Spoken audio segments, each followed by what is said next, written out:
আসসালামু আলাইকুম এভরিওয়ান, কেমন আছেন সবাই? আমি নুরুল হোসেন আবার আপনাদের মাঝে চলে আসলাম নতুন একটা শিক্ষামূলক ভিডিও তৈরি করবো। বাংলাদেশ তো এশিয়ার একটি দেশ, এশিয়ার এরকম অনেক দেশ রয়েছে যেমন জাপান, সিঙ্গাপুর, মালয়েশিয়া, তাইওয়ান।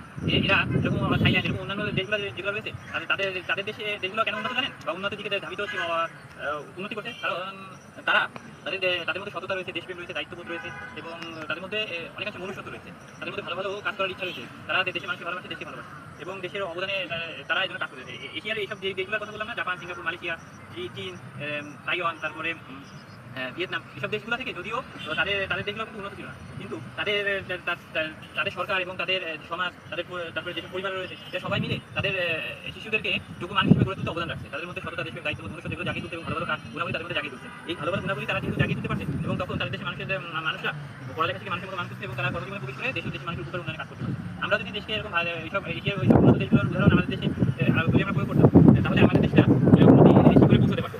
আমাদের দেশটা উন্নতি শিখরে পৌঁছতে পারতো এবং আমরা অদূর ভবিষ্যতে উন্নয়নের দিকে ধাবিত হতে পারতাম। মালয়েশিয়ার একটা কথা বলি যে মালয়েশিয়ার প্রেসিডেন্ট মাহাথির মোহাম্মদ ছিলেন। তা উনি 1981 সালে যখন ক্ষমতায় আসেন তখন উনি একটা প্রকল্প চালু করেছিলেন যেরকম তাদের দেশে শিক্ষিত মানে যারা যুবক রয়েছে বা যাদের মধ্যে মেধা রয়েছে তাদেরকে বিভিন্ন পরীক্ষার মাধ্যমে বা যাদের দেশে উন্নয়ন হতে পারে, যাদের মধ্যে মেধা রয়েছে এরকম মেধাবী বাচ্চাদের স্কলারশিপ দিয়ে বিশ্বের ইউরোপ আমেরিকার অনেক দেশে এবং বিশ্বের ভালো ভালো বিশ্ববিদ্যালয়গুলোতে তাদের স্কলারশিপ দিয়ে পাঠিয়েছিলেন। কিন্তু তাদের একটা কথাই তিনি বলেছিলেন যে তোমরা যাচ্ছ পড়ালেখা শিখে আবার দেশের উপকার উন্নয়নে কাজ করার জন্য দেশে ফিরে আসবে এবং তাদেরকে যথেষ্ট সুযোগ সুবিধাও দেওয়া হয়েছে।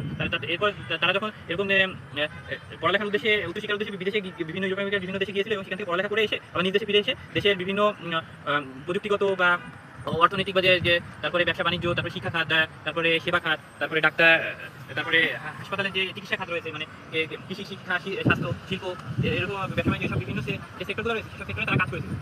এই কারণে তাদের এই যে মালয়েশিয়া দেশটা না এত উন্নত হতে পেরেছে, মালয়েশিয়া দেশটা এত উন্নত হতে পেরেছে। তারপরে তারা প্রোটন গাড়ি আবিষ্কার করেছিল।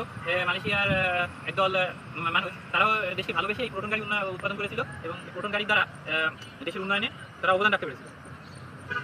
তারপর সিঙ্গাপুরের কথা বলা যায়। সিঙ্গাপুরের প্রেসিডেন্ট ছিলেন লি কুয়ান ইউ। তিনি 1965 সালে সিঙ্গাপুরের ক্ষমতায় আসেন এবং সিঙ্গাপুরের ক্ষমতায় আসার মাত্র কয়েক দশকের মধ্যে সিঙ্গাপুরের মানবিক আয় $500 থেকে নিয়ে তিনি 14,000, 13,000 বা 14,000 ডলার উন্নীত করেন। আজকে সিঙ্গাপুর উন্নয়নের যেগুলো শিখরে পৌঁছে গিয়েছে, তাদের দেশে কোনো পলিউশন নেই, তাদের দেশে রাস্তাঘাটগুলো এত ভালো, তাদের দেশে বেকারত্ব নেই, তাদের দেশে মানুষ সুখী, তাদের দেশে কাজের ব্যবস্থা আছে। আমরা আরও সেসব দেশে পড়ালেখার উদ্দেশ্যে যাই।